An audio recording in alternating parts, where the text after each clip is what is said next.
एक बार की बात है, एक गांव था। उस गांव के लोगों की आपस में बिल्कुल भी नहीं बनती थी।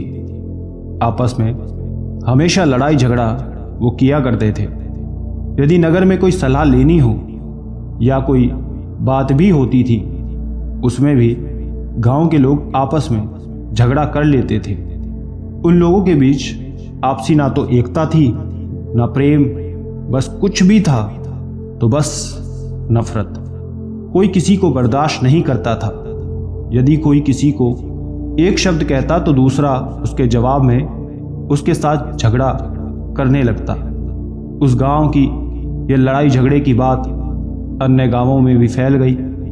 कोई जल्दी उस गांव की तरफ नहीं जाता था, क्योंकि उनकी किसी से बनती ही नहीं थी। बच्चे से लेकर बूढ़े व्यक्ति तक सभी का यही स्वभाव था।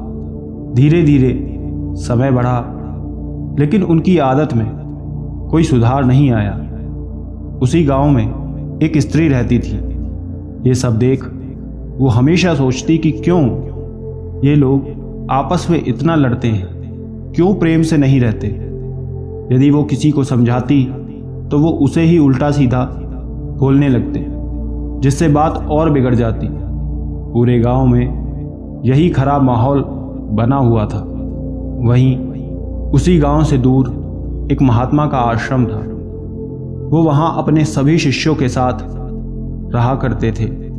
एक दिन सुबह उपदेश देने के बाद महात्मा अपने सभी भिक्षुओं से कहते हैं कि वो अलग अलग दिशा में जाएं। तब उस गांव में जाने की भी बारी आ जाती है, लेकिन वो शिष्य उस गांव की तरफ जाने में कतराते थे। जल्दी कोई वहां जाने का नाम नहीं लेता था। जब महात्मा ने शिष्यों को वहां जाने के लिए कहा, तब वो कुछ नहीं कहता, चुप रहता है। उसे देख महात्मा कहते हैं कि क्या हुआ, उस गांव की तरफ क्यों नहीं जा रहे हो। तब वो शिष्य कहता है कि वहां के लोग भिक्षा नहीं देते, उल्टा बहुत अपशब्द कहते हैं। उस गांव का माहौल काफी खराब है, हमेशा वहां लड़ाई झगड़ा होता है।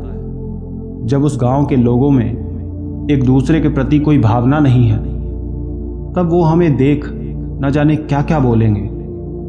ये सुन महात्मा कहते हैं कि हम तो सन्यासी हैं, हमें किसी के कुछ कहने से कोई फर्क नहीं पड़ना चाहिए। हमारा जो काम है वही करें। तो महात्मा सोचते हैं कि आज वो स्वयं उस गांव में भिक्षाटन के लिए जाएंगे और उस शिष्य को अन्य गांव की तरफ भेज देते हैं, जिससे वो भी प्रसन्न हो जाता है। महात्मा उस गांव के लिए आगे बढ़ जाते हैं। उस गांव में पहुंच घर घर भिक्षाटन करने लगते हैं, लेकिन जल्दी कोई वहां भिक्षा नहीं देता। दूसरी तरफ महात्मा देखते हैं कि वहां के लोग ऊंचे ऊंचे स्वर में आपस में झगड़ा कर रहे हैं। वहां की हालत देख महात्मा वहां का पूरा दृश्य समझ जाते हैं। थोड़ा आगे बढ़ के वो उस स्त्री के घर भी पहुंच जाते हैं और भिक्षा मांगते हैं। महात्मा को देख वो भिक्षा दे देती है और फिर वो भिक्षाटन कर लौट जाते हैं। अब महात्मा हर कुछ दिन में उस गांव में भिक्षा लेने जाने लगते हैं। हर दिन वो वही सब माहौल देखा करते थे। एक दिन वो सुबह सुबह अपने आश्रम में सभी शिष्यों को उपदेश देकर भिक्षाटन के लिए उसी गांव में जा रहे होते हैं। तब वही शिष्य उनसे पूछता है कि क्या वहां के लोग आपको अपशब्द नहीं कहते गुरुदेव। तब महात्मा कहते हैं कि मैं तो एक सन्यासी हूं, मुझे रोज भिक्षाटन के लिए अलग अलग जगह जाना होता है, इसलिए मुझे किसी के कुछ अपशब्द कहने से कोई मतलब नहीं है। मैं अपने कार्य पर ध्यान देना जरूरी समझता हूं। ये सुन शिष्य गुरु की ये सीख समझ जाता है और तब महात्मा आगे गांव के लिए निकल जाते हैं और उस गांव में पहुंच वो हमेशा की तरह भिक्षा मांगने लगते हैं। भिक्षा मांगते हुए वो उस स्त्री के घर पहुंचते हैं। वो स्त्री भीतर से बाहर आती है और भिक्षा देने से पूर्व महात्मा से कहती है कि गुरुदेव, क्या मैं आपसे एक प्रश्न कर सकती हूं। यह सुन महात्मा कहते हैं, बोलो। तब वो कहती है कि आप इतने दिन से यहाँ भिक्षा लेने आ रहे हैं, अब तक तो आप भी इस गांव के व्यवहार से अवगत हो ही गए होंगे कि किस तरह यहाँ के लोग आपस में झगड़ते रहते हैं। मैं आपसे ये पूछना चाहती हूँ कि क्यों लोग व्यर्थ ही एक दूसरे से इतना लड़ते हैं, नफरत करते हैं। इन सब से उन्हें क्या मिलता है, ये कहीं से भी मुझे सही नहीं लगता। लोग क्यों इस तरह लड़ते हैं? क्या इसका कोई उपाय नहीं है? इसका कोई हल नहीं मिल सकता? आप कुछ बता दें। ये सुन महात्मा उस स्त्री से कहते हैं कि सुनो स्त्री, मैं यहाँ भिक्षा लेने आया हूँ, किसी के व्यर्थ के झगड़े ठीक करने नहीं। तुम्हारे इस अटपटे सवालों का कोई भी जवाब मुझे नहीं देना है और ना ही मेरी कोई इसमें रुचि है। महात्मा बहुत ही तेज स्वर में चिल्लाकर ये सब कहते हैं। ये सुनते ही स्त्री आसपास देखने लगती है। उसे स्वयं ही सबके सामने हुए इस अपमान से क्रोध आ जाता है और वो भी क्रोध में महात्मा को जवाब देते हुए महात्मा को खूब भला बुरा कहने लगती है, उनका खूब अपमान करती है। वहाँ खड़े गांव के सभी लोग ये सब देख रहे होते हैं।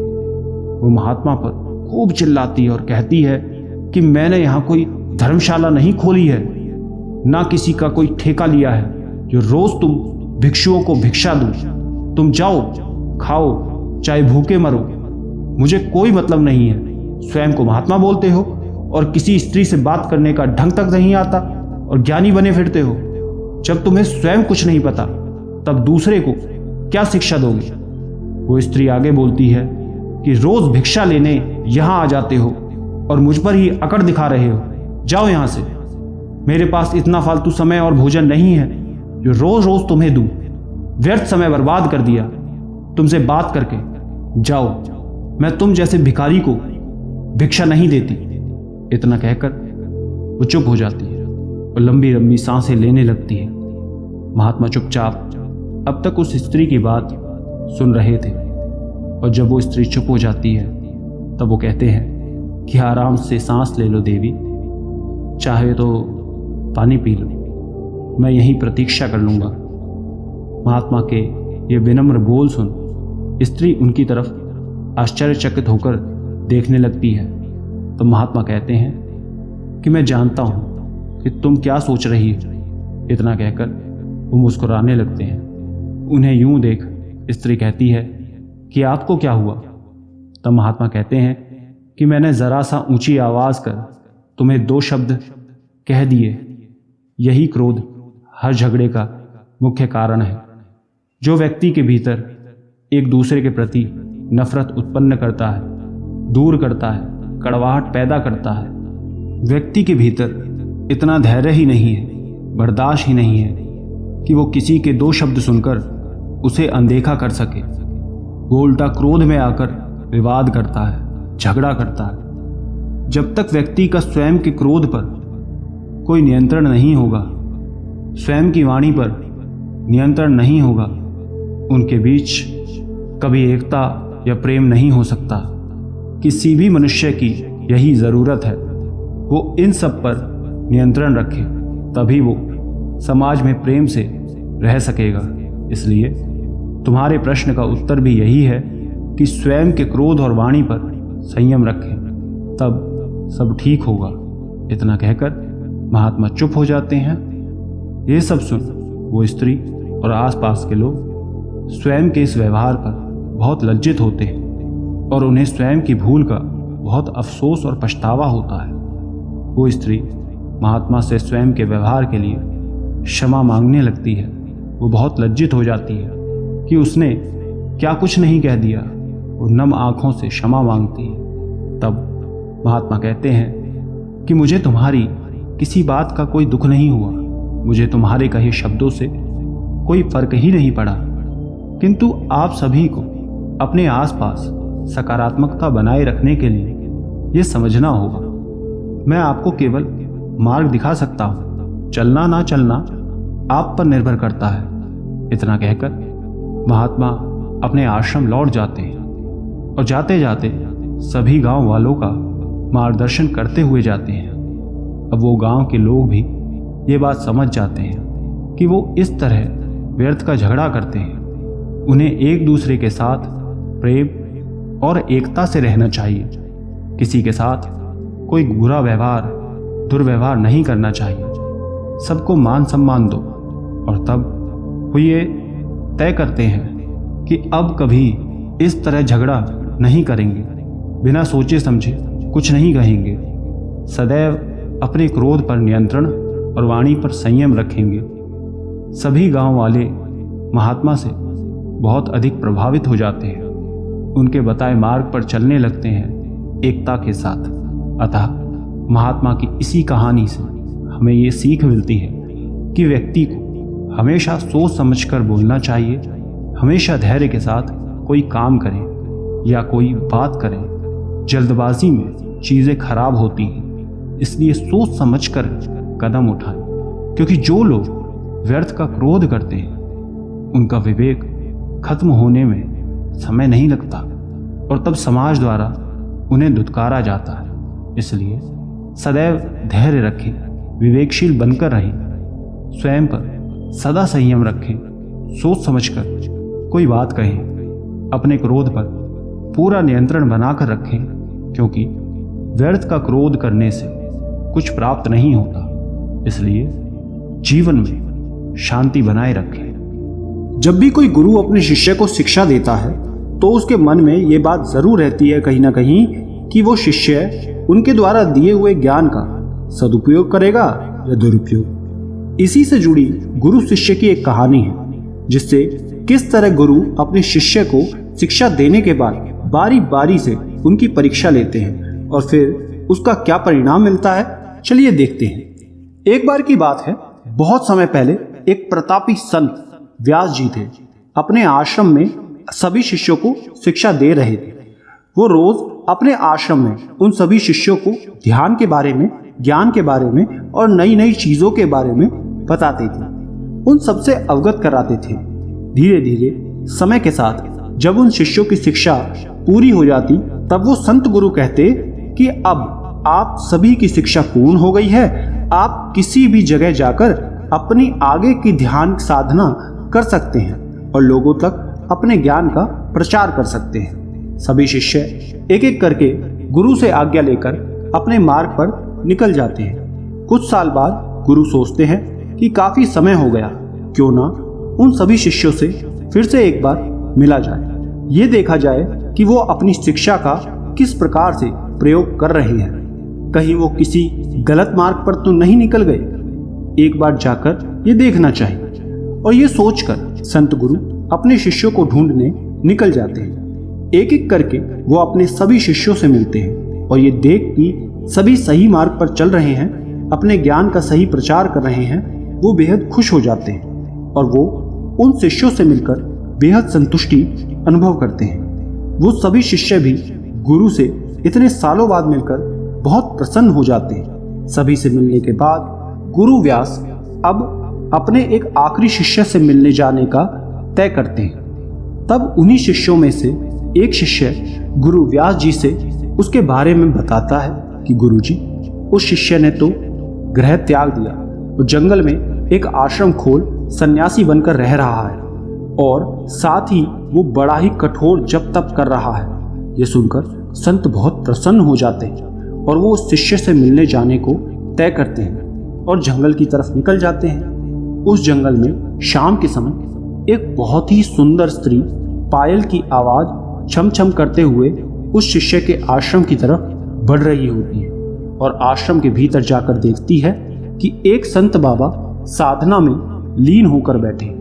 वो स्त्री उन बाबा के पास जाती है और उनके समीप होकर अपनी पायल और चूड़ी की छमछम की आवाज करने लगती है। वो आवाज सुनकर बाबा आंखें खोलकर देखते हैं तो सामने एक सुंदर सी स्त्री खड़ी होती है। वो जितनी सुंदर उतनी ही आकर्षित लगती है। वो स्त्री बाबा के आंख खुलते ही उनके सामने हाथ जोड़कर खड़ी होती है और कहती है कि हे बाबा, मैं बहुत ही परेशान हूँ। मैं यहाँ अपनी कुछ सहेलियों के साथ मेला घूमने आई थी, लेकिन अचानक आई आंधी और तूफान से मैं उनसे बिछड़ गई। सभी ना जाने किधर की तरफ चले गए और मैं अकेले यहाँ पे फंस गई और भटकते हुए इस जंगल में पहुँच गई हूँ। अभी भी मौसम बेहद खराब है और कुछ ही देर में अंधेरा हो जाएगा। मेरी आपसे विनती है कि आप मुझे आज रात यहीं आपकी कुटिया में रुकने की इजाज़त दे दें। आपकी बहुत कृपा होगी। ये सुन वो संत बाबा कहते हैं कि अरे पागल, ना तो ये कोई पाठशाला है ना ही कोई धर्मशाला, यहाँ तो बस मेरी एक कुटिया ही है और इसमें केवल संत फकीरों का आसन लगता है, जिसमें हम सभी संत फकीर भजन करते हैं, माला फेरते हैं, अपने शरीर की साधना करते हैं। यहाँ औरतों का काम नहीं। तुम कहीं और जाकर अपना ठिकाना देखो। यहाँ रहना तुम्हारा कहीं से भी उचित नहीं है। ये सुन वो स्त्री कहती है कि महाराज, अब रात होने को है। इस अंधेरे में जंगल में भला अकेले मैं कहाँ जाऊंगी? बस एक रात की बात, आप मुझे यहाँ पे रुकने दीजिए, इजाजत दे दे। मैं सुबह होते ही यहाँ से लौट जाऊं। मेरे यहाँ रुकने से आपको कोई भी समस्या नहीं होने दूंगी। ये सुन वो संत बाबा कुछ सोचने लगते हैं और फिर कहते हैं कि ठीक है, तुम अंदर से मेरी माला लाकर मुझे दो और अंदर कुटिया में जाकर विश्राम करो। मैं आज बाहर ही रुक जाता हूँ, लेकिन ध्यान रहे सुबह होने तक तुम बाहर नहीं आओ और अंदर से कुंडी लगा लेना। वो गुरु को अंदर से माला लाकर दे देती है। वो संत गुरु फिर उस स्त्री से ये बार बार दोहरा देते हैं कि तुम बाहर मत आना, वरना मेरी साधना भंग हो जाएगी। वो स्त्री ठीक है कहकर कुटिया के भीतर चली जाती है और अंदर से कुंडी लगाकर सो जाती है। देर रात तक वो संत साधना करते हैं। उसके बाद उन्हें अचानक से उस स्त्री का ख्याल आने लगता है। उनके मन में वो उस स्त्री के प्रति छल आने लगता है। उनके कदम उस कुटिया की तरफ बढ़ने लगते हैं। वो आधी रात में जाकर उस कुटिया का दरवाज़ा खटखटाने लगते हैं, लेकिन वो स्त्री दरवाज़ा नहीं खोलती है। ये देख वो संत बाबा क्रोधित हो जाते हैं कि वो दरवाज़ा क्यों नहीं खोल रही, और वो क्रोध में आकर एक हथौड़ा ले आते हैं और काफ़ी देर तक मेहनत करने के बाद उस दरवाजे को तोड़ने में सफल हो जाते हैं।